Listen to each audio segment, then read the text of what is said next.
بعدين ناك بيروح يوصل إليزابيث لمحطة الباص عشان تروح تتعالج، ولكن إليزابيث بتتضايق لما بتشوفهم بيبوسوا بعض. بعدين إليزابيث بتروح للإسلو وبتتبلى على ناك وبتقول إن هو استغلها لما راحت له العيادة.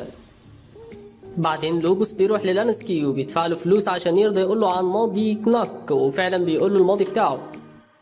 ناك بعدين بيروح يشوف الاوتيل اللي هو هيفتح العياده مكانه، وبيلاحظ ان لانسكي مأجر اوضه هناك، وبيخش له وبيكون لانسكي قاعد وبيقول له انا عايز فلوس اكتر عشان احتفظ بالسر بتاعك.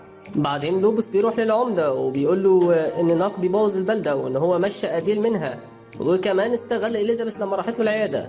ولكن العمده بيقول له مفيش الكلام ده، انا حتى عارف اسم العياده اللي فيها اديل دلوقتي، واليزابيث بتقلع لكله حتى انا. وتاني يوم أديل بتبعت رسالة لناك تطمنه عليها، وبالليل لانسكي بيروح لناك وبيقول له فين الفلوس بتاعتي، وناك بيوعده ان هو تاني يوم هيجيبهم من البنك ويديهم له.